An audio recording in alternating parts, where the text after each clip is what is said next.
কোর্টের নির্দেশ পেয়েছি। আমি সঙ্গে সঙ্গে 6টার আগে গেছি এবং তারা যে প্রশ্নগুলো করেছে আমি তো এখানে আলোচনা করতে পারি না, যদিও আমি দেখছি মিডিয়া অনেক কিছু বেরিয়েছে। আমায় কি প্রশ্ন করেছে তদন্তকারী সংস্থার কাছে আর আমার সাথে কি আলোচনা হয়েছে এটা মিডিয়ায় চলে আসছে। এবং আমি বাড়ি ফেরার আধ ঘন্টার মধ্যে আমাকে প্রথম প্রশ্ন কি করা হয়েছে, আমাকে দ্বিতীয় প্রশ্ন কি করা হয়েছে, আমাকে তৃতীয় প্রশ্ন কি করা হয়েছে, তার উত্তরে আমি কি বলেছি সব আমি দেখছি মিডিয়ায় রিপোর্ট হয়ে গেছে। আমি এটা নিয়েও আগামী দিন হাইকোর্ট মুভ করব। আপনারা জানেন গতকাল আমি ভবানী ভবনে সিআইডি অফিসে গেছিলাম। সেখানে আমাকে প্রায় 5.5 ঘন্টা জিজ্ঞাসাবাদ করেছে তদন্তকারী সংস্থার প্রতিনিধি এবং আমি তাদের সাথে সহযোগিতা করেছি। আমার লিগাল রাইট, আমি কোর্টে মুভ করব। কোর্ট আমাকে 6টার মধ্যে গতকাল ভবানী ভবনে সিআইডি হেডকোয়ার্টারে সশরীরে উপস্থিত থাকার জন্য নির্দেশ দিয়েছি।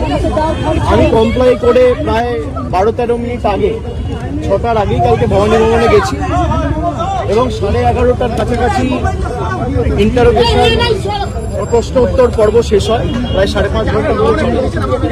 এবং আমাকে আবার সেখানে একটা নোটিশ দিয়ে আগামী 14 তারিখ অ্যাপিয়ার করার জন্য বলা হয়। আমি 14 তারিখ কলকাতায় আছি, আমি 14 তারিখ অ্যাপিয়ার করবো। আবার আমি কোনো তদন্ত এড়িয়ে যাইনি। আমাকে দিল্লিতেও তদন্তকারী সংস্থা যখন ডেকেছে আমি গেছি, কলকাতাতেও নিজাম প্যালেস হোক, এদিকে সিজিও হেডকোয়ার্টার হোক, ইডির কাছে হোক, আমি গেছি। আমি সবসময় তদন্তে সহযোগিতা করেছি এবং আমার সামর্থ্য অনুযায়ী যতটুকু কেন্দ্রীয় তদন্তকারী সংস্থা বা এই মুহূর্তে দাঁড়িয়ে রাজ্যের গোয়েন্দা সংস্থা সিআইডির সাথে যেটুকু সহযোগিতা করা উচিত আমি নিশ্চিতভাবে করছি। আজকে আমাদের দলনেত্রীর বাড়িতে কিছু বৈঠক ছিলেন পূর্ব নির্ধারিত, সেখানে একাধিক বিধায়ক থেকে সাংসদ ছিলেন এবং আমাদের মিটিং গুলো চলাকাল খুব সম্ভবত 4:30-4:45 নাগাদ যে সিআইডির একটা টিম এসেছিল আবার কোনো একটা আলাদা মামলায় আমাকে নোটিশ দিত। তো আমি আমার সেক্রেটারির মারফতে তাদেরকে অনুরোধ করি যে আমি এই মুহূর্তে আমার বাড়িতে সশরীরে উপস্থিত নেই বলে আপনারা চিঠিটা অন্য কাউকে রিসিভ করে আমার পক্ষ থেকে নিয়ে নেন। এবং আমি অনুরোধ করি যে আপনারা যদি আমাকে দিতে চান তাহলে আপনাদের অপেক্ষা করতে হবে, তার কারণ আমি এই মুহূর্তে আসতে পারবো না মিটিং থেকে বেরিয়ে। আপনি আপনার মতো করে যখন ইচ্ছা নিয়ে বলবেন যে আপনাকে ছাড়া কাউকে আমরা দেবো না। আমি যদি বাড়িতে না থাকি তাহলে আপনাকে অপেক্ষা করতে হবে আমার ফেরার জন্য।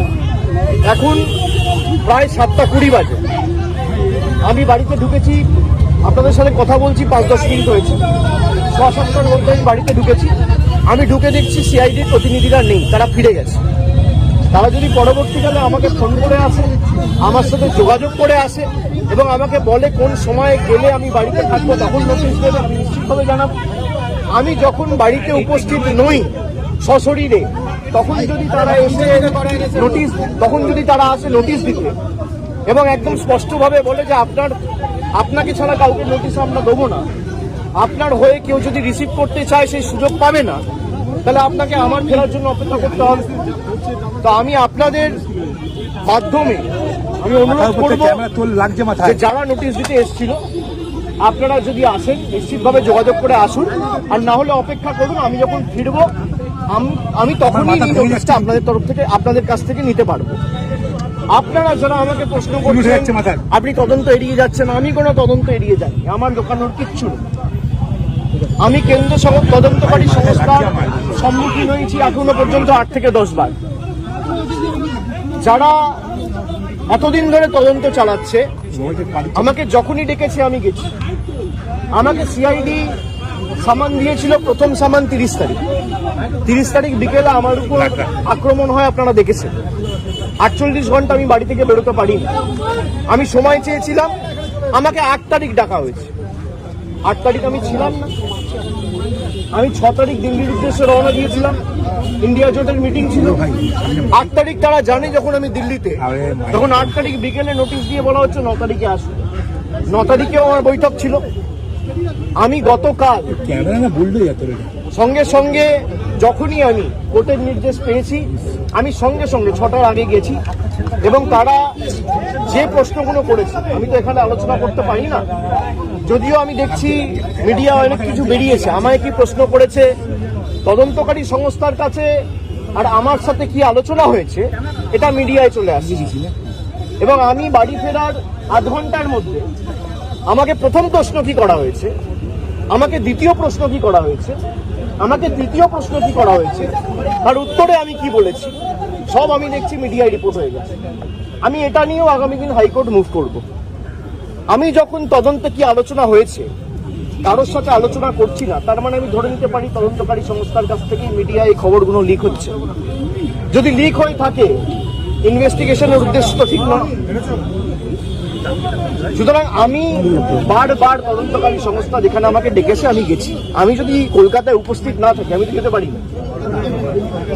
আমার সামর্থ্য অনুযায়ী যেখানে যখন প্রয়োজন হয়েছে, যে মামলায় ডাকুন। আর এখন সরকার পাল্টেছে, এরা বিভিন্নভাবে মামলায় আমাকে ট্যাগ করবে।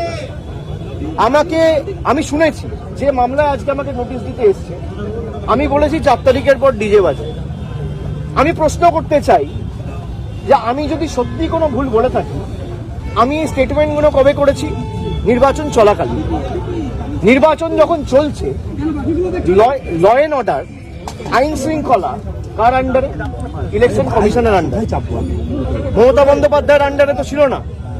তাহলে তখন আমার বিরুদ্ধে এফআইআর হলো না কেন? ইলেকশন কমিশনের বিরুদ্ধে কমপ্লেন হলে ইলেকশন কমিশন আমার বিরুদ্ধে ব্যবস্থা নিল না কেন? তার কারণ আমি যদি ডিজে বাজানোর কথা বলে থাকি, দেশের স্বরাষ্ট্রমন্ত্রী বলেছেন তৃণমূলের লোকেদের উল্টো করে ঝুলিয়ে দিয়ে সোজা করে দেবে। প্রত্যেক ক্রিয়ার সমান এবং বিপরীত প্রতিক্রিয়া রয়েছে। আপনি বলবেন জ্ঞানেশ কুমারকে যদি আমার এগেনস্টে অ্যাকশন নিতে হতো, তাহলে অমিত শাহর বিরুদ্ধেও অ্যাকশন নিতে হতো। অমিত শাহর বিরুদ্ধে অ্যাকশন নেওয়ার ক্ষমতা ইলেকশন কমিশনের নেই, তাই আমার বিরুদ্ধেও অ্যাকশন নিতে পারেনি। সরকার বদলেছে, এখন মামলা হয়েছে। তাহলে আমার বিরুদ্ধে যদি মামলা হয়, আমি ডিজে বাজাবো বলে, তাহলে অমিত শাহর বিরুদ্ধে এফআইআর হবে না কেন? আমরা কোর্টে মুভ করবো। তদন্তকারী সংস্থার কাছে রাজ্যের মুখ্যমন্ত্রী যদি এই কেস আমি বাংলা থেকে বহিরাগতদের আক্রমণ করেছি বলে আমার ভাষণে এই তদন্তভার সিআইডি কে দেওয়া হয়, তাহলে যে বহিরাগতরা এসে বাঙালিকে আক্রমণ করেছে সেই মামলার দায়ভার কেন সিআইডি বা সিবিআই কে দেওয়া হবে না? এই প্রশ্ন তো উঠবেই। এই প্রশ্ন তো এড়িয়ে যেতে পারে না। আপনারা এসব চাপের রাজনীতি, দল ভাঙানো আমরা অনেকদিন ধরে দেখছি। এসব করে কোনো লাভ নেই। 30 লক্ষ মানুষকে আপনারা ভোটার তালিকার বাইরে রেখে ভোট করেও তৃণমূল 41% ভোট পেয়েছে। 2,60,00,000 ভোট তৃণমূল কংগ্রেস পেয়েছে। তাদের প্রতিনিধিত্ব তৃণমূল কংগ্রেস করবে। এক চুল জায়গা তৃণমূল কংগ্রেস ছাড়বে না।